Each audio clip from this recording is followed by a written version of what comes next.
A conqueror who ruled an empire lay dead at 32. Alexander the Great fell in Babylon over 2,000 years ago, and the cause of his death remains one of history's most stubborn secrets. At the peak of his power, the man who never lost a battle was defeated not by an army, but by a mysterious ailment that struck him down in just days. Was it a common fever that finally felled him, or a carefully plotted assassination by a hidden enemy within his own court? By the end of this investigation, you will have explored every clue and weighed every theory to decide for yourself what truly happened in that sweltering Babylonian palace. We will examine a royal body that reportedly did not decay, a final banquet shrouded in suspicion, and a legacy torn apart by ambitious generals. What is the one detail from a historical mystery that makes you question everything you thought you knew? The son of a king, Alexander was tutored by the greatest mind of his age, Aristotle. By the age of 20, he was the master of Greece. By 25, he had toppled the mighty Persian Empire, a feat that had eluded generations before him. His army marched over 11,000 miles, from the sun-baked shores of Egypt to the snowy passes of the Hindu Kush, forging an empire that stretched across 3 continents. He founded cities that became centers of culture and learning, and he did it all with a relentless energy that seemed to defy human limits. This was not a man who appeared susceptible to a common illness.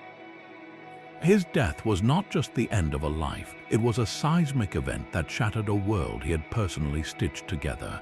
The sheer speed of his ascent makes his sudden collapse all the more shocking.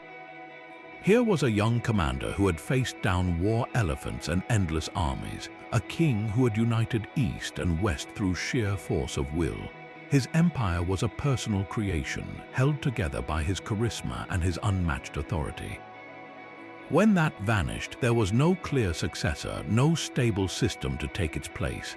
The power vacuum he left behind was immediate and terrifying. The very same generals who had fought beside him, his closest companions, would soon tear his life's work apart in a brutal struggle for the spoils. How could such a formidable force be extinguished so quickly and so quietly? The mystery begins not with his final days in Babylon, but with the incredible life that made his death so utterly inconceivable. The stage for this tragedy was a banquet unlike any other. It began with a seemingly innocent invitation. Alexander joined his close companion, Medius of Larissa, for an evening of drinking and celebration. But that night of revelry would mark a sharp turning point. Shortly after leaving the party, the king was suddenly seized by a piercing, violent pain. The indestructible commander was now a man in agony, collapsing into a fever that would not break. This was not a slow decline, but a swift and brutal assault on his body. The initial stabbing sensation quickly gave way to a relentless, burning fever. He suffered from an overwhelming, profound weakness that made it impossible for him to stand. Ancient accounts describe chills and sweats racking his frame, symptoms that pointed toward something far more sinister than a simple hangover. Yet even from his sick, Alexander's will to rule never faltered. For days, he continued to conduct the business of empire. He met with his generals, giving detailed instructions for a planned naval expedition. He discussed troop movements and provincial governance, his mind remaining sharp even as his body failed him. His soldiers, however, were growing restless. These hardened veterans who had followed him to the ends of the earth demanded to see their king. They feared he was already dead and that the news was being hidden from them. In a powerful, poignant moment, the dying Alexander consented. He could no longer speak, but as his loyal troops filed silently past his bed, he lifted his head and met each man's gaze, communicating through sheer force of will. It was a final, heartbreaking farewell that lasted for hours. The timeline of his illness is chillingly precise. From that fateful banquet with Medius to his final breath, only about 11 days passed. How could a man of such legendary vitality be undone in less than 2 weeks? The rapid progression of his symptoms and the very public nature of his suffering would immediately fuel speculation that something was terribly, terribly wrong. The soldiers who filed past his deathbed carried with them a question that would echo for centuries. What or who had killed Alexander the Great? The debate immediately fractured into two camps, a division that is preserved in the ancient histories themselves. On one side stood those who pointed to a terrible but natural illness. On the other were the voices whispering of a carefully planned assassination.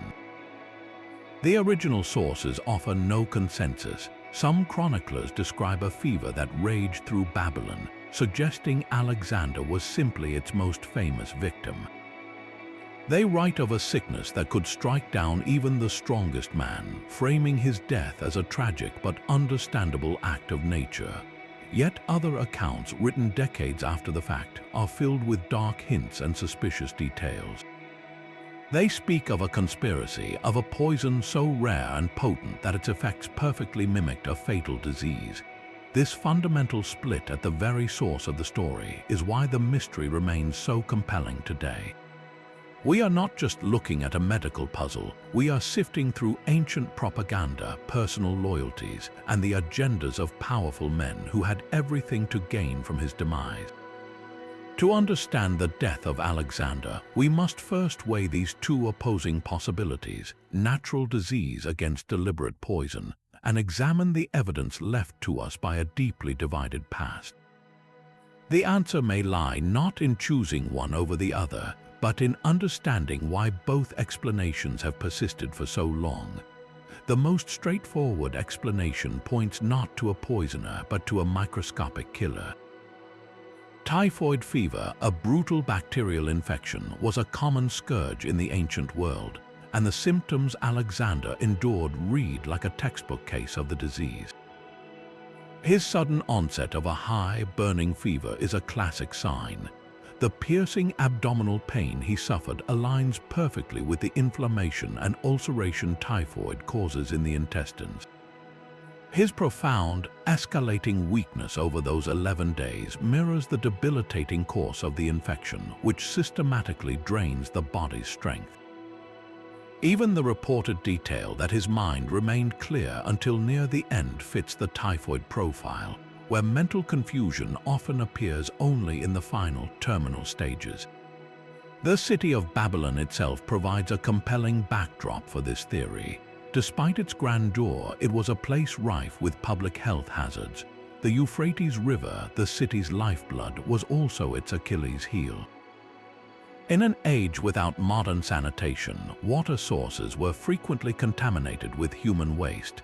It was shockingly common for sewage to flow into the same rivers people used for drinking, bathing, and washing food. If Alexander drank water or consumed something washed in that contaminated water, he would have ingested the Salmonella typhi bacteria. This was not a matter of bad luck, but a constant risk of life in the ancient world. A single sip from a contaminated cup at a banquet or a piece of fruit rinsed in tainted water could have been enough to fell the most powerful man on earth. The conqueror of empires was ultimately vulnerable to the same invisible threats that menaced the lowest of his soldiers. His legendary strength was no shield against a pathogen that did not care for royal titles or military genius. Yet this medical explanation, while compelling, begins to fray at the edges under closer scrutiny. If a widespread typhoid outbreak was raging through Babylon, why is there no record of a similar illness striking down his inner circle? His generals, his personal attendants, and the very companions who feasted and drank with him that night remained conspicuously healthy. This is a powerful and puzzling detail. A disease spread by contaminated water or food would be an equal opportunity assailant, not a precision weapon that targeted only the king. Furthermore, the precise timeline of his suffering raises difficult questions. Ancient sources describe a critical moment, days into his illness, where Alexander felt well enough to take a bath and discuss military plans with his admiral Nearchus. This brief rally, this flash of energy, is not typical of a relentless terminal case of typhoid fever. which usually drives a patient into a state of continuous and deepening exhaustion. The disease theory, for all its logic, cannot easily account for these specific anomalies. It leaves behind a trail of doubts, small inconsistencies that, when gathered together, form a compelling question. What if the symptoms were not from a natural illness at all, but a masterful imitation? This is the shadow that falls across the narrative, the suspicion that the perfect alibi of disease was nothing more than a carefully staged illusion. But if disease was such an imperfect explanation, the shadow of murder grows long and dark. The theory of a deliberate poisoning is not a modern invention. It was whispered in the halls of Babylon almost from the moment Alexander drew his last breath. This was not a random act of violence, but a calculated political assassination, born from a volatile mix of fear, resentment, and raw ambition. The list of potential conspirators reads like a who is who of Alexander's inner circle, each with a powerful motive to want him gone. Many of his veteran generals and Macedonian nobles were exhausted. They had followed their king to the ends of the known world, but his ambitions seemed limitless. He was planning a vast naval expedition to Arabia and spoke of campaigns even farther afield. For men who desperately wanted to return home to enjoy their hard-won riches and power, the prospect of endless, grueling new wars was a terrifying thought. Eliminating Alexander was the only way to stop the relentless machine of conquest he had become. Beyond war weariness, there was a deep cultural resentment. Alexander had begun to adopt the customs of the Persian Empire he had conquered. He wore Persian robes, incorporated Persian nobles into his administration, and demanded that his Macedonian subjects perform the custom of proskynesis, a ritual bow that they viewed as fit only for a god. To the proud, traditionalist Macedonians, this was a profound betrayal. Their king was becoming a foreign despot, and his assassination could be framed as a patriotic act to preserve Macedonian tradition. Then there is the poignant motive of his wife, the Sogdian princess Roxana. She was pregnant with Alexander's child at the time of his death. In the cutthroat world of succession, a son would be a direct heir, but also a prime target for any rival who wanted the throne for himself. By removing Alexander before the child was born, a conspirator might have hoped the line of succession would be unclear, making it easier to seize power.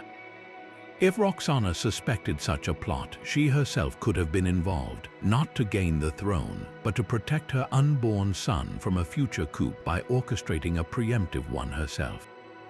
The potential killers were not lurking in dark alleys. They were the very men and women who shared his table and his secrets. The whisper of poison leads us to a sinister cabinet of ancient toxins. Among the most frequently named is hellebore, a plant known to the Greeks for its powerful and often fatal effects on the heart. A sufficient dose could certainly cause the violent pain, fever, and collapse that Alexander experienced. Another candidate is strychnine, derived from the Nux vomica tree, a poison that induces agonizing muscle spasms and convulsions, mirroring some accounts of the king's suffering. But perhaps the most chilling possibility is white hellebore or even arsenic, a tasteless, odorless mineral that could have been slipped into his wine without detection. Its symptoms, a gradual weakening, stomach pains, and fever, align disturbingly well with the 11-day timeline of Alexander's decline. A single contaminated amphora of wine, served at that final banquet with Medius, could have been the delivery mechanism. The poison would have mixed seamlessly with the strong, ricinated wine of the era, its bitter notes masked by the robust flavor. This was not a quick-acting venom, but a slow, cumulative agent designed to mimic the relentless progression of a natural sickness. The very nature of these poisons made them the perfect weapons for a covert murder.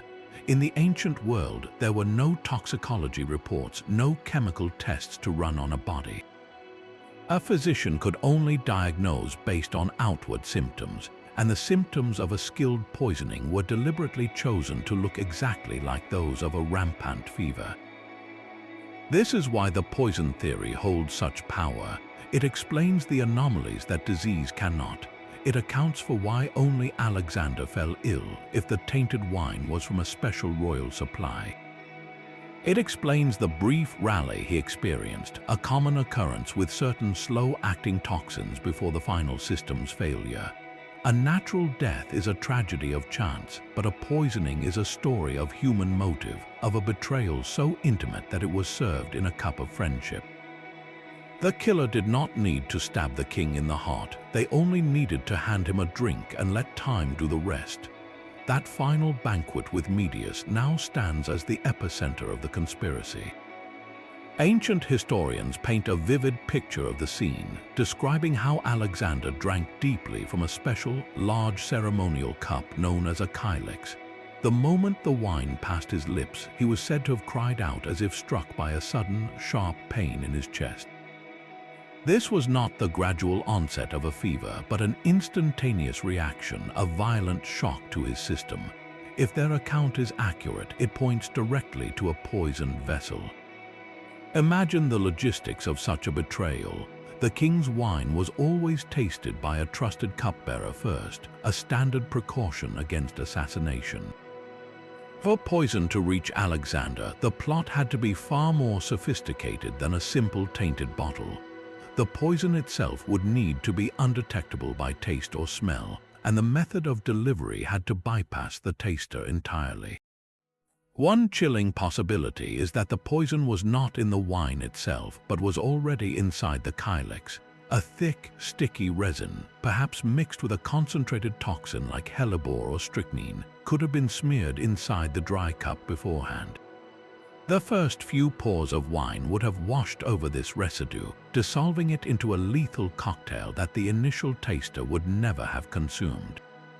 Only when the king received his filled cup and took his deep, characteristic draught would he ingest the full, undiluted dose. This method required precise timing and inside knowledge. It meant the conspirator had to be someone with access to the royal tableware, someone who knew which specific cup Alexander would use that night.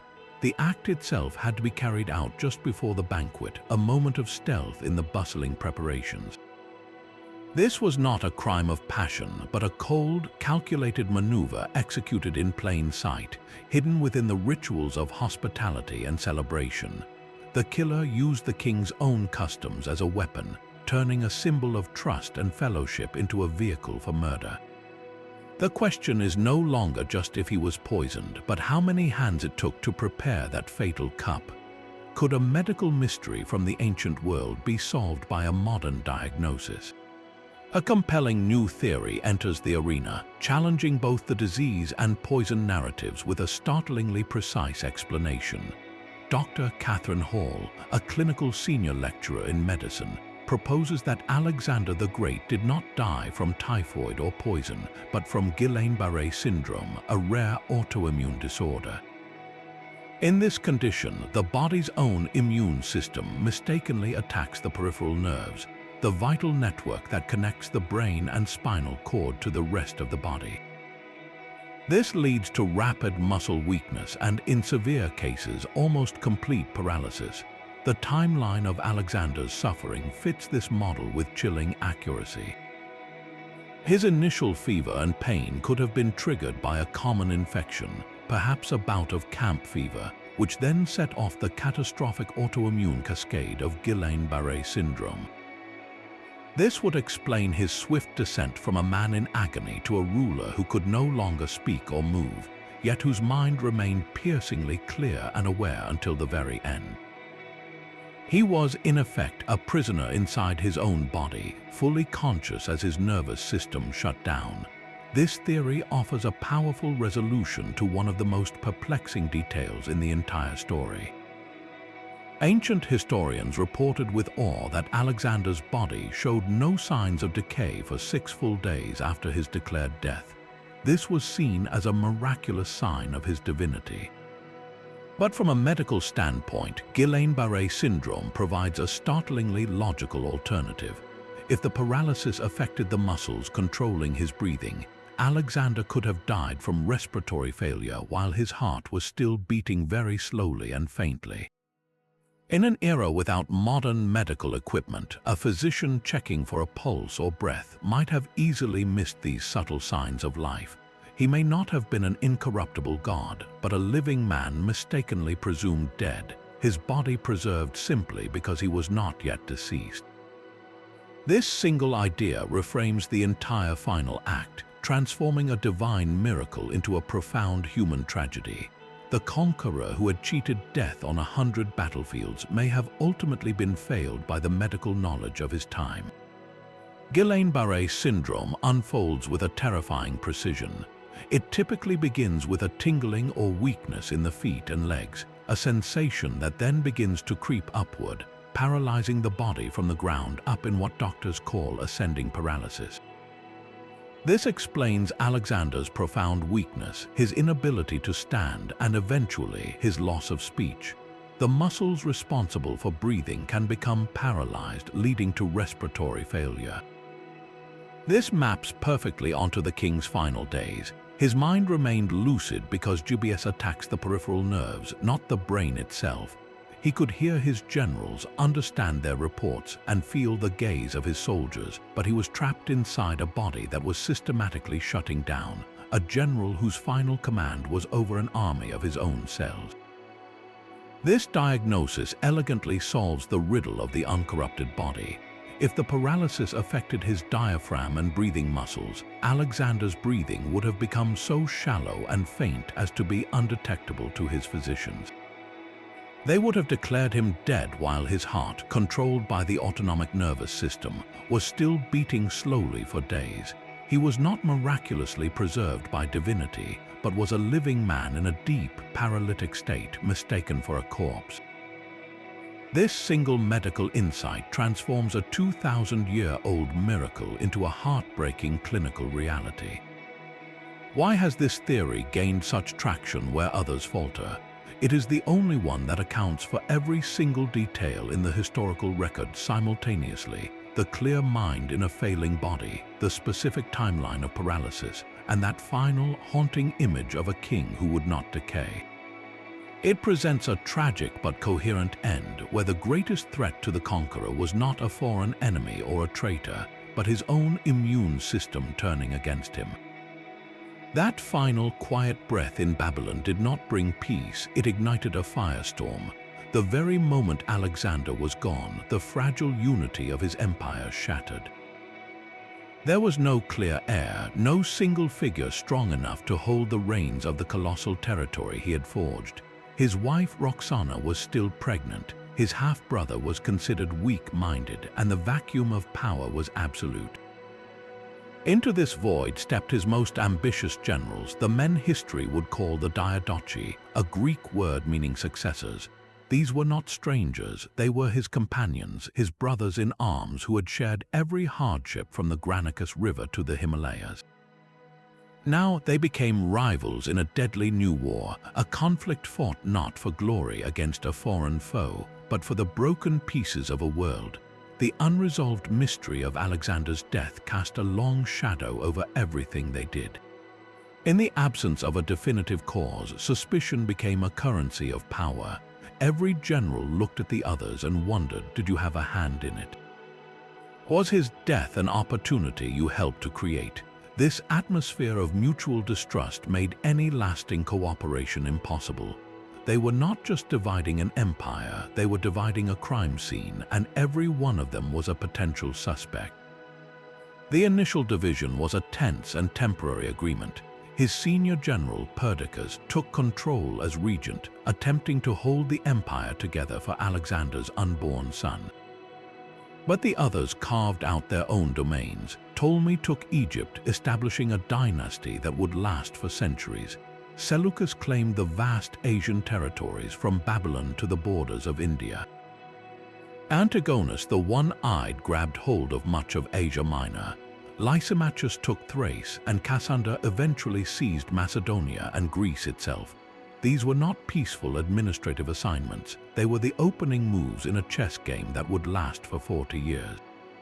The wars of the Diadochi were a rolling, brutal series of conflicts, a world war fought across 3 continents by men who had once fought side by side. The loyalty they had sworn to Alexander evaporated, replaced by a hunger for personal power that knew no bounds. The human cost of their ambition was catastrophic. Alexander's entire family was systematically wiped out. His wife Roxana and his young son, Alexander IV, were murdered on the orders of Cassander. His mother, Olympias, was executed. His half-brother and his Persian wife met similar fates. Every potential link to the legitimate line of succession was severed, ensuring that no one could ever claim the throne by right of blood alone.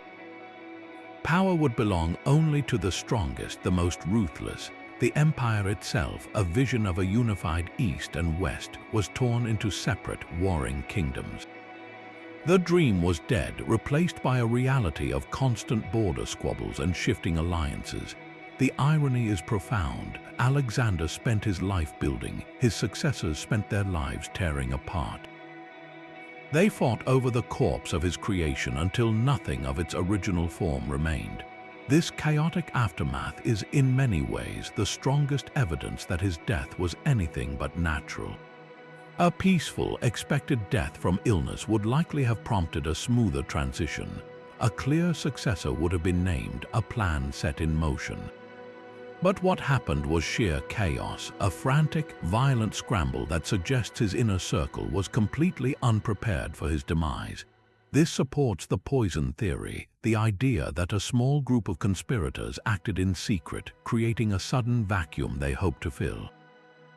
Yet it also fits the Guillain Barré narrative. A swift, paralyzing illness that gave no warning would have had the exact same destabilizing effect, leaving no time for Alexander to secure his legacy. The political fallout does not solve the medical mystery, but it magnifies it. It shows us that the true cause of Alexander's death was not just a biological event, but a geopolitical earthquake. The question of what killed him is inextricably linked to the question of what killed his empire, and the answer seems to be the same human ambitions that had once driven its incredible expansion. This lost chronicle is one of history's most frustrating silences. The royal journals, a document known to ancient historians as the Ephemerides, were supposedly a meticulous, day-by-day log of Alexander's final illness. Think of it as the official court diary, recording every fever spike, every moment of lucidity, and every word spoken by his physicians. If it had survived, it might have ended the debate forever. But it vanished, and its absence is a black hole at the center of this mystery, sucking in suspicion and conspiracy. What could these journals have contained that was so dangerous? Their very existence is a matter of fierce scholarly debate. Some argue they were a genuine administrative record, a dry, factual account kept by the royal secretariat. Others believe they were a clever forgery, manufactured after Alexander's death by one of the powerful successors to provide a sanitized, natural cause narrative for the death. If the latter is true, then the document was not a record of the truth, but a tool to shape it. Imagine the scene in the days following the king's death. The empire is teetering on the brink of civil war. A general like Ptolemy or Perdiccas, perhaps even involved in a plot, needs to quell the soldiers' suspicions. What better way than to produce an official-looking log that calmly documents a tragic but unavoidable fever? The journal would describe symptoms in clinical detail, note his brave conversations with his commanders, and present a picture of a gradual, natural decline. It would be the perfect cover story, giving a legitimate historical veneer to a hidden crime. The question of their reliability is therefore everything. If they were authentic, they are the closest we could ever get to Alexander's deathbed. If they were a fabrication, they are the most successful piece of propaganda from the ancient world. Their disappearance only deepens the intrigue. A document that successfully whitewashed a murder would have been incredibly valuable to the conspirators who ended up in power. They would have preserved it, using it to legitimize their own rule. But if the journals were genuine and contained details that pointed toward poison, they would have been a threat. They would have had to be destroyed. The fact that we do not have them suggests that someone, for some reason, made sure they were lost. this is not just a case of a document crumbling to dust over time. It feels like an active erasure. The lost royal journals are more than just a missing piece of evidence. They are a ghost in the machine of history. Their silence speaks volumes, reminding us that the story of Alexander's death was written not just by historians, but by the victors who had the most to gain from controlling the narrative. Suspicion first falls on a man Alexander had trusted to rule in his absence. Antipater was the seasoned regent left in charge of Macedonia and Greece while the king campaigned in Asia. For over a decade, he had been the steady hand managing the homeland, but by 324 BCE, that relationship had soured into a dangerous rivalry. Alexander had decided to replace him, summoning Antipater to Babylon to answer for various accusations of misconduct. For a proud and powerful man like Antipater, this was not a recall, it was a death sentence. He refused the order, an act of open defiance that placed him and his entire family in grave peril. His motive for wanting Alexander dead was not just ambition, it was pure survival. Eliminating the king was the only way to prevent his own downfall and protect his family's immense power. The means to carry out such a plot were tragically close at hand. Antipater's own son, Iolaus, served as Alexander's royal cupbearer. This was a position of immense intimacy and trust.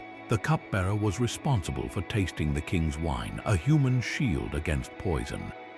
But this very duty made Iolaus the perfect inside agent. He was the one person who could bypass the security he was meant to uphold. Imagine the scene. Iolaus holding the ceremonial kylix, knowing a lethal resin was smeared inside. He performs his duty, tasting the first pour of wine from a different, clean vessel. Then he fills the king's own poisoned cup. He hands it to Alexander, watching as his king drinks the death he himself has served. The betrayal is almost unimaginable in its intimacy. This was not a faceless assassin, but the son of a trusted general, using his privileged access to commit the ultimate crime. The animosity did not end with the act itself. Antipater's other son, Cassander, would later become one of the most ruthless successors. He would eventually order the murders of Alexander's wife, Roxana, and his young son, ensuring no legitimate heir could ever challenge his power in Macedonia. The violent careers of Antipater's sons in the years after the king's death read like a continuation of the same plot, a systematic dismantling of Alexander's legacy by a family that had everything to gain from his disappearance. Their story provides a compelling and deeply personal framework for the poisoning theory, one where political survival and familial ambition converged into a single, fatal conspiracy. But the web of suspicion stretches even further to a man who had shaped Alexander's very mind. His tutor, the philosopher Aristotle, stands as one of history's most shocking potential conspirators. This theory seems unthinkable at first, the mentor who taught the boy everything he knew, turning against his most famous pupil. Yet ancient sources, like the writer Plutarch, preserve a dark and persistent rumor. They suggest that Aristotle may have been involved, not out of personal hatred, but from a profound political and philosophical fear for his own world. The central conflict was Athens. Alexander's father, Philip, had crushed Athenian independence, and Alexander's own power held the great city-state in a firm grip. Aristotle had deep personal ties to Athens, having studied there and founded his own school, the Lyceum. He genuinely believed in the Greek ideal of the city-state as the pinnacle of civilization. Alexander's relentless expansion and his fusion of Greek and Persian cultures threatened to make that ideal obsolete. The independent, self-governing polis was being swallowed by a vast, impersonal global empire. From Aristotle's perspective, his former student was not a glorious unifier, but the destroyer of a cherished way of life. Could a philosopher justify murder to save an entire culture? The ethical framework of the time provides a chilling answer. Greek political thought was no stranger to the idea of tyrannicide, the justified killing of a tyrant for the greater good of the community. If Aristotle came to see Alexander not as a king but as a tyrant whose limitless ambition endangered all of Greece, then assassination could be framed as a moral duty. The motive becomes not petty vengeance but a catastrophic ideological disagreement. The means for such a plot were also within his reach. Aristotle was a renowned natural scientist, a master of biology and botany. His research would have given him an encyclopedic knowledge of poisons, their sources, and their effects. He could have identified the perfect toxin, one that mimicked fever and left no trace, and then passed that knowledge to the right hands in Alexander's court. This was not a theory born in a vacuum. After Alexander's death, a vicious story began to circulate that the king had been poisoned with water from the river Styx, a mythical, deadly substance.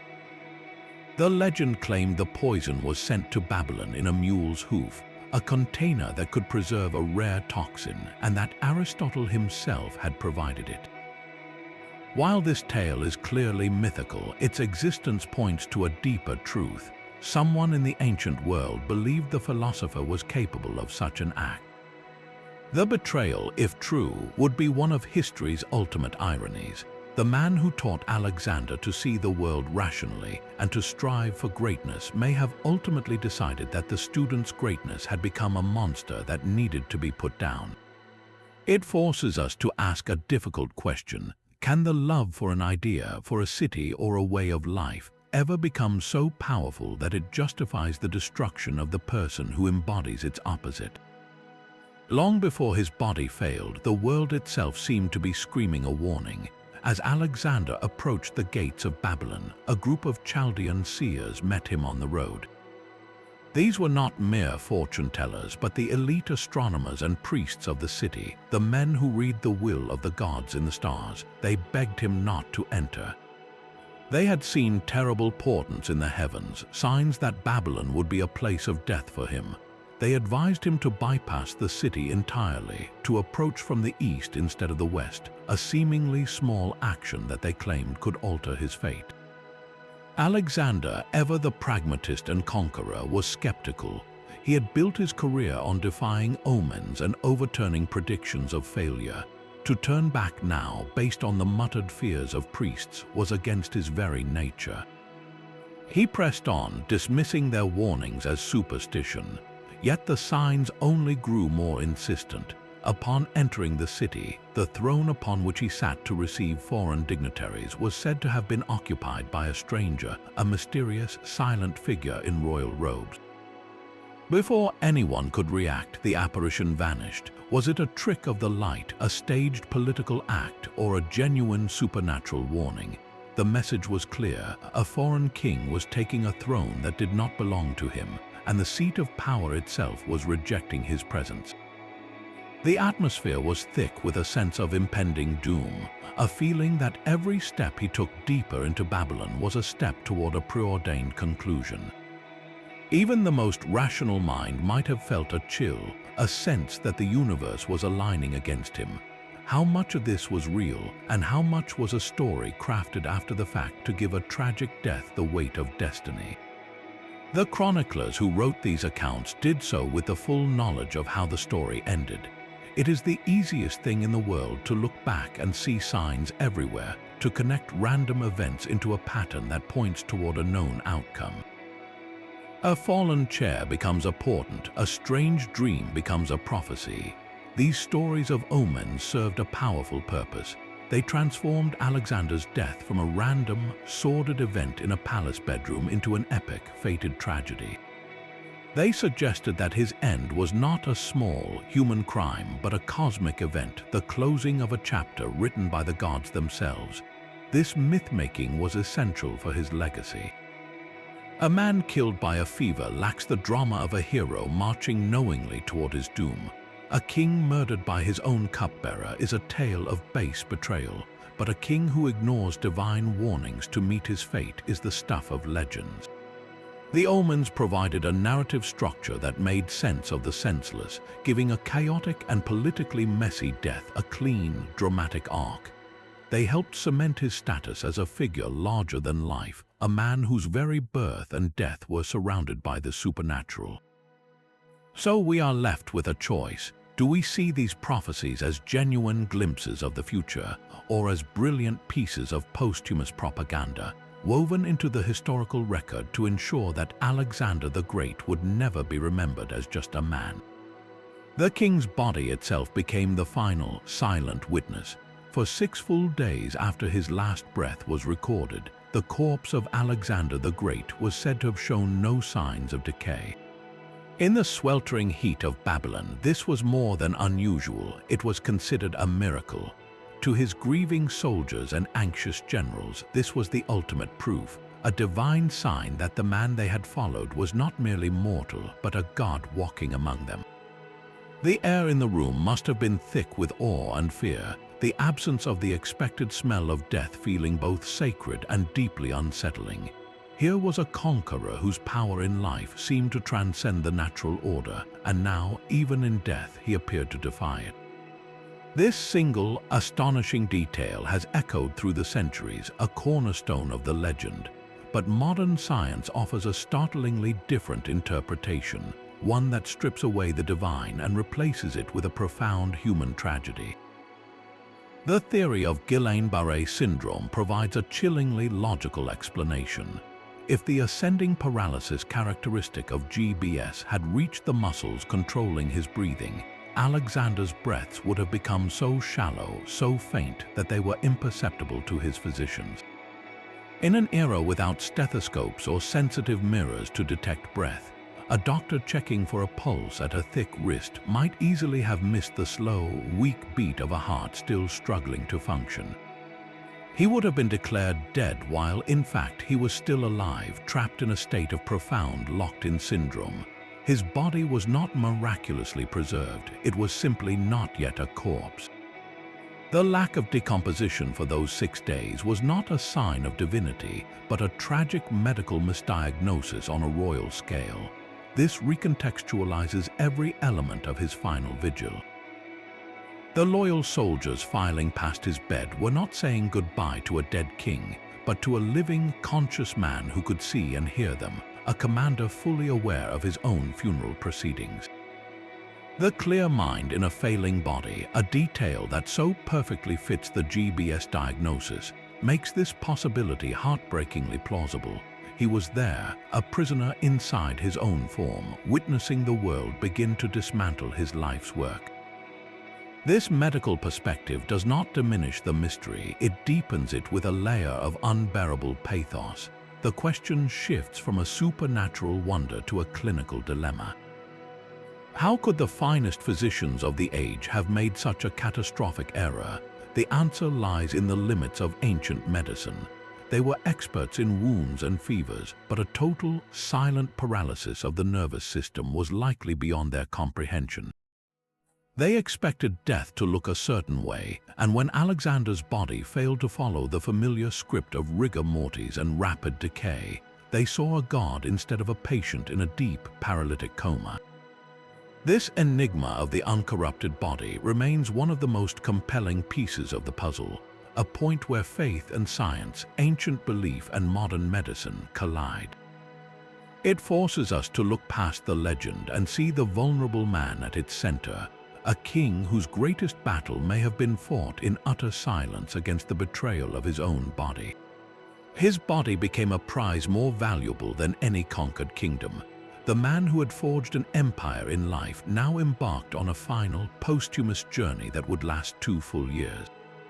Alexander's funeral carriage was not a simple hearse, but a spectacular mobile temple, a testament to his godlike status. Built at a colossal cost, it was a towering structure on 4 massive wheels, its vaulted roof adorned with golden scales that glittered in the sun. Inside, a golden coffin held his body, preserved in a vat of fragrant honey to slow its decay. The entire chamber was surrounded by a colonnade, its pillars hung with weaponry and lit by hanging lamps, creating a moving shrine that was visible for miles.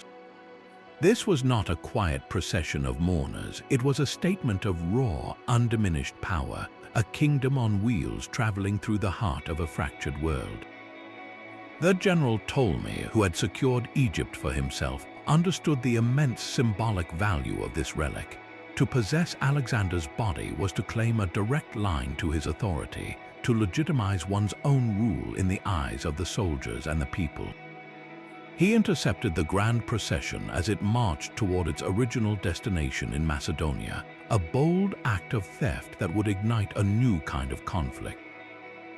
The other successors were outraged. Perdiccas, the regent, sent armies to reclaim what he saw as rightfully his, but Ptolemy's forces repelled them, defending the corpse of his former king with the same ferocity he would defend a living ally.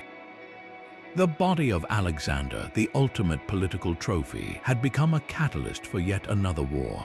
For 2 years, this magnificent carriage rolled south, a slow and deliberate progress that transfixed everyone who saw it pass.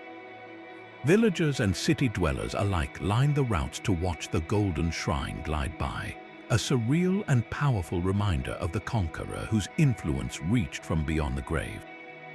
It was a funeral procession that doubled as a campaign, a conquest of hearts and minds achieved with a silent passenger. Ptolemy finally brought the body to Memphis, the ancient Egyptian capital, before later moving it to the city Alexander himself had founded, Alexandria. There, in a magnificent tomb, the king finally found rest, and his body became a pilgrimage site for Roman emperors and travelers for centuries. The very fact that his generals fought so bitterly over his physical remains tells us everything. They were not just fighting for a body, they were fighting for the ghost of his legitimacy, for the right to say they were the true heirs to his world. Even in death, Alexander was still directing the movements of armies and the fate of empires. The accounts of Plutarch and Arian are the twin pillars supporting every modern theory about Alexander's end, yet they stand on foundations of hearsay and political agenda.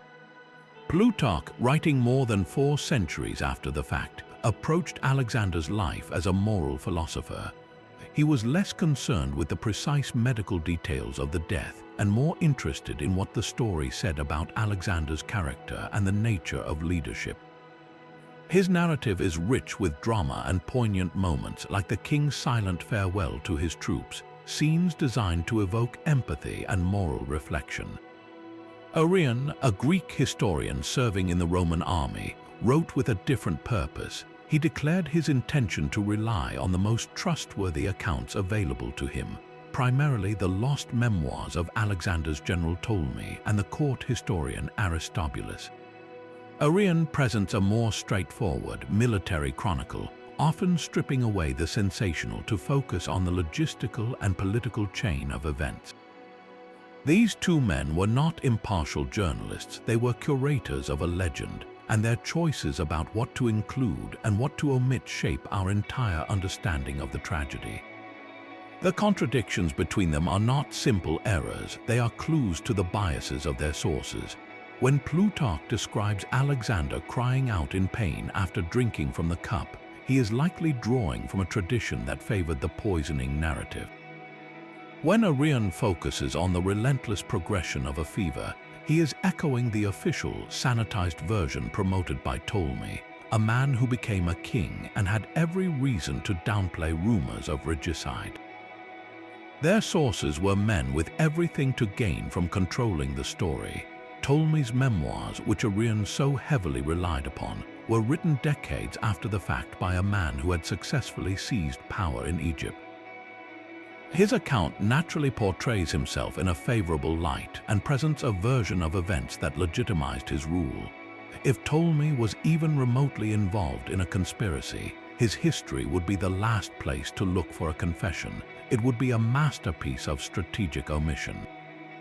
This is the fundamental problem facing any investigator. The bedrock of our knowledge is not solid rock, but a sediment of self-serving narratives laid down by the victors of the ensuing wars. So how do we find truth in such compromised testimony? We look for the cracks, the details that do not fit neatly into any one official story. The fact that both traditions, the natural death and the poisoning, existed so early and so persistently suggests that the question was alive and fiercely debated from the very beginning. The ancient sources do not give us answers, they give us a debate, a 2,000-year-old crime scene where the first detectives were also the prime suspects. Malaria presents a formidable alternative in our medical investigation. This ancient scourge, carried by the mosquitoes that would have thrived in the marshy waters around the Euphrates River, could explain the violent, recurring fevers that struck Alexander down. The classic pattern of malaria involves intense chills and sweating, symptoms that align with some accounts of the king's suffering. If he was infected with the most severe form, Plasmodium falciparum malaria, it could have led to a high fever, severe headaches, and the profound exhaustion he experienced, potentially culminating in a coma that might explain his final, silent days. Yet this theory, too, faces its own set of complications. Malaria typically produces a very specific cyclical fever, with paroxysms that come and go every few days, a pattern not clearly described in the historical record of Alexander's steady 11-day decline. Furthermore, while malaria was certainly present in the region, it seems unlikely that a man who had spent years campaigning through various climates would have never encountered it before, only to be felled by it so suddenly and completely at the height of his power in Babylon. If malaria was the killer, why did it strike with such singular and devastating force against the king alone? Another modern diagnosis points toward acute pancreatitis, a sudden and severe inflammation of the pancreas. This condition often follows a period of heavy drinking or a rich meal, which fits the context of the banquet with Medius. The primary symptom is an excruciating, stabbing pain in the upper abdomen, exactly the kind of piercing pain Alexander was said to have felt. The ensuing fever and rapid decline into shock could mirror the timeline of his death.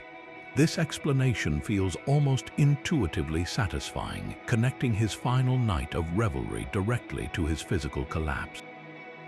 However, acute pancreatitis is often accompanied by nausea and vomiting, symptoms that are notably absent from the ancient accounts of his illness. More importantly, while it can be fatal, its progression does not typically align with the reported clarity of Alexander's mind until near the very end. A patient in the advanced stages of pancreatitis is usually in delirium from the pain and systemic shock, not calmly giving orders for a naval expedition or consciously acknowledging his troops. Each of these natural causes offers a plausible pathway to death, yet each one stumbles over the peculiarities of the historical evidence. The perfect suspect remains elusive because the symptoms described are a strange mosaic that does not fit one single disease perfectly. This is the core challenge for any historian or physician trying to diagnose a patient from a distance of over 2 millennia. We are working with a second-hand description of a constellation of symptoms, filtered through the biases and limited medical understanding of ancient chroniclers. The word fever could have meant a dozen different things to them. The account of his pain is vivid but lacks the precise clinical detail a modern doctor would need. We are, in effect, trying to solve a jigsaw puzzle where half the pieces are missing and the other half may have been carved to fit a predetermined picture. Does the very inconsistency of the symptom profile point us back toward the hand of a human assassin? Someone who used a poison to create a confusing medical picture on purpose? Or does it simply reveal the chaotic, unpredictable nature of disease in a world without antibiotics or advanced medicine? The search for a single natural killer may be as futile as the search for a single poisoner, leaving us to wonder if the truth is a far more complex and intertwined tragedy. A shadow had fallen across the conqueror's mind long before his body failed. In his final year, Alexander was a man profoundly changed, not by foreign armies, but by a crushing personal loss. The death of his closest companion, Hephaestion, struck him with a force no enemy ever could. Hephaestion was more than a general, he was Alexander's other half, a friend since boyhood who shared his dreams and understood his soul. When Hephaestion succumbed to a sudden illness, the king's grief was volcanic and terrifying. He crucified the attending physician in a fit of rage, draped his own hair in mourning, and ordered extravagant funeral games that rivaled those for a god. This was not the calculated response of a statesman, but the raw, unhinged reaction of a man whose emotional anchor had been torn away. His world, once defined by ambition and conquest, was now colored by a deep, inconsolable sorrow. This emotional devastation made him vulnerable, clouding the sharp judgment that had once navigated countless political traps. A leader drowning in grief is a leader whose guard is down, and the wolves in his court were always watching. His isolation grew, feeding a new and dangerous sense of paranoia. He began to see betrayal everywhere, convinced that even his most loyal men were plotting against him. This was not entirely baseless, as the conspiracies were real, but his perception of the threat became magnified, turning allies into potential suspects. He ordered the execution of senior commanders like Philotas and Parmenion on suspicions of treason, acts that sent a chilling message through the ranks. Trust, the very glue that held his army together, was rapidly eroding. At the same time, his plans became almost delusionally grandiose. He spoke of conquering Arabia and then circumnavigating Africa, of building a fleet of 1,000 warships and merging his empire into a single, homogeneous culture. To his exhausted generals who yearned for home and stability, these were not inspiring visions but the ramblings of a man losing touch with reality. The immense psychological stress of this period cannot be overstated. The weight of boundless grief, constant suspicion, and limitless ambition creates a toxic cocktail that ravages the body as surely as any poison. Chronic stress weakens the immune system, leaving a person susceptible to infection. It can cause debilitating fatigue, digestive issues, and a general physical decline. Is it possible that Alexander's body simply gave out under the immense strain his mind was enduring? The relentless pressure of being a living god, a grieving friend, and a suspicious king may have been the true underlying condition, a fatal crack in his legendary resilience that left him open to the final, fatal blow, whether it came from a microscopic bacterium or a traitor's hand. A modern forensic lab could potentially crack this case wide open. If we were to locate and examine the remains of Alexander the Great, the tools at our disposal would be unlike anything his physicians could have dreamed of. The first and most revealing step would be a toxicological analysis. Scientists would take minute samples of bone or, in a best-case scenario, well-preserved hair from his body. Hair acts as a chronological ledger, recording the presence of heavy metals and other toxins as it grows. A single strand could tell us if a significant dose of arsenic, for instance, was introduced to his system in the weeks leading up to his death. Finding a concentrated band of poison in the segment of hair corresponding to his final days would be the closest thing to a smoking gun, providing near irrefutable evidence of assassination. Beyond poison, advanced medical imaging like CT scans could create a detailed, three-dimensional map of his skeleton. This could reveal evidence of chronic conditions or old, healed injuries that might have weakened his constitution, or even the telltale signs of certain infections that leave marks on bone. We could look for clues that support one of the modern theories, searching for skeletal indicators that might align with the effects of a long-term illness or a rare condition like Guillain Barré Syndrome, though that particular disorder leaves no mark on the bones. The potential for a definitive answer is tantalizing, yet the path to that answer is a minefield of ethical and practical dilemmas. The first and most obvious hurdle is that his tomb has been lost for centuries. The magnificent mausoleum in Alexandria was a pilgrimage site for Roman emperors, but its location was forgotten after the political and religious upheavals of late antiquity. Excavating for it would be a monumental and likely destructive undertaking in a modern, densely populated city. Even if his remains were miraculously discovered, who has the right to authorize such an invasive examination? He is a figure of immense cultural significance to Greece, Egypt, and many other nations. Would it be an act of scientific discovery or a profound desecration? The debate would be global and deeply emotional. Furthermore, after more than 2,000 years, the evidence may simply be gone. Organic tissues and many poisons degrade over time. The honey used to preserve his body might have helped, but it cannot stop the relentless process of molecular decay. We might exhume his remains only to find that the chemical fingerprints of a potential poison have long since vanished, leaving us with a silent skeleton and the same unanswered questions. The greatest mystery may not be what killed Alexander, but whether humanity should ever disturb his final rest for a truth that might no longer exist. That uncorrupted body and silent final journey have echoed far beyond the dusty scrolls of history. For more than 2,000 years, the mystery of Alexander's death has proven to be an irresistible canvas for artists, writers, and filmmakers, each generation projecting its own fears, ideals, and questions onto his final days. Ancient Roman mosaics often show him in the thick of battle, a triumphant warrior, but the medieval imagination saw his end as a stark moral lesson. In illuminated manuscripts, he became the quintessential example of worldly pride leading to a fall, his death a reminder of mortality that comes for even the greatest of kings.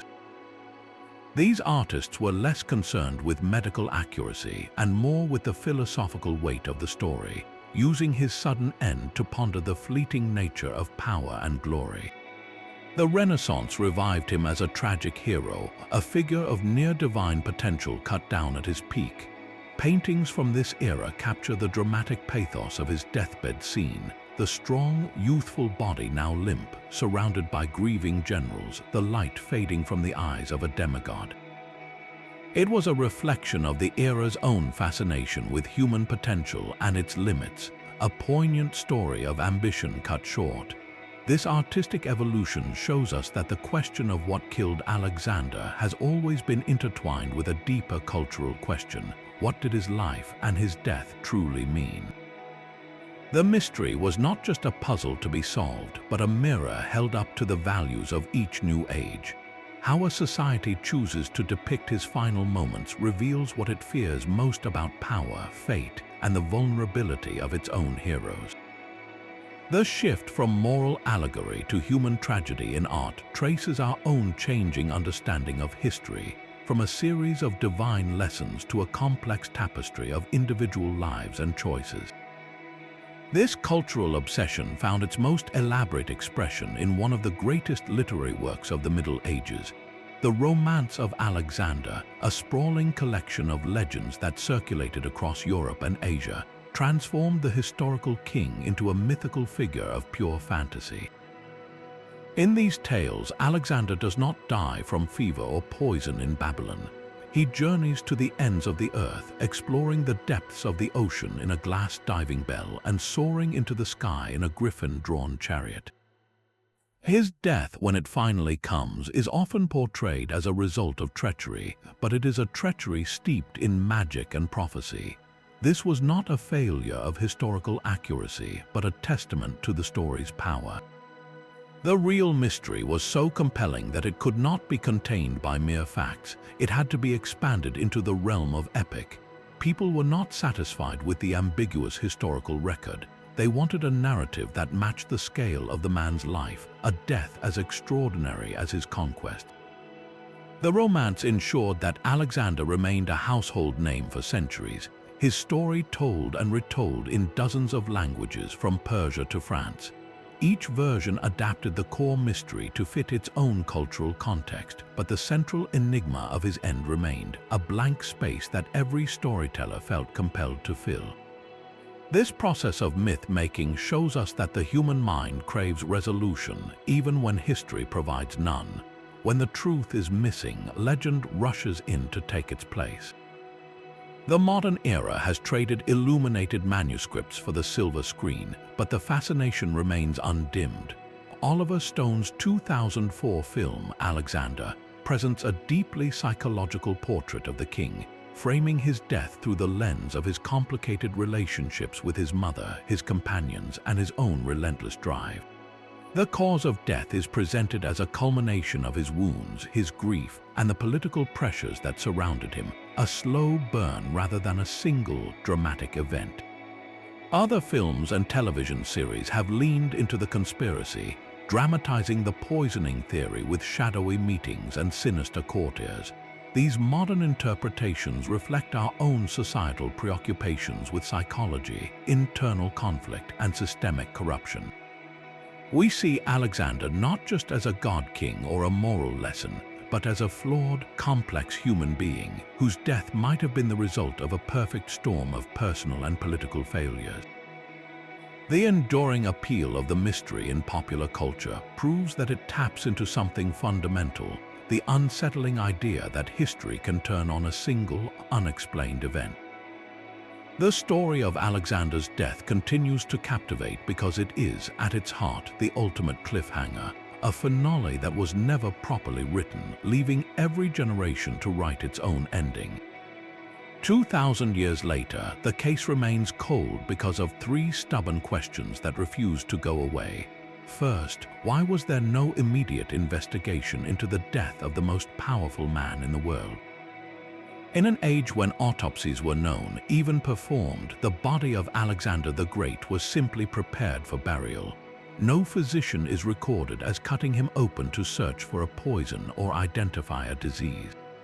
This silence is deafening. For a king whose end was so sudden and politically explosive, the lack of a formal inquiry feels less like an oversight and more like a deliberate choice. Was it a matter of respect for a god-king? Or was it because someone in power actively prevented a search that might have revealed a truth they needed to hide? The second question is perhaps the most damning. Why did the men closest to him gain so much so quickly? Look at the aftermath. Ptolemy seized Egypt and Alexander's body, founding a dynasty that lasted for centuries. Seleucus carved out an empire in Asia. Cassander took Macedonia and systematically eliminated Alexander's entire family. These were not men who quietly retired. They became kings of the very territories they had once governed in his name. Their staggering rise from loyal servants to absolute monarchs is a pattern that screams of motive. If his death was natural, their actions represent the most opportunistic power grab in ancient history. But if it was murder, their rewards look less like luck and more like payment for a conspiracy successfully executed. The final, maddening question is why the historical record is a maze of contradictions.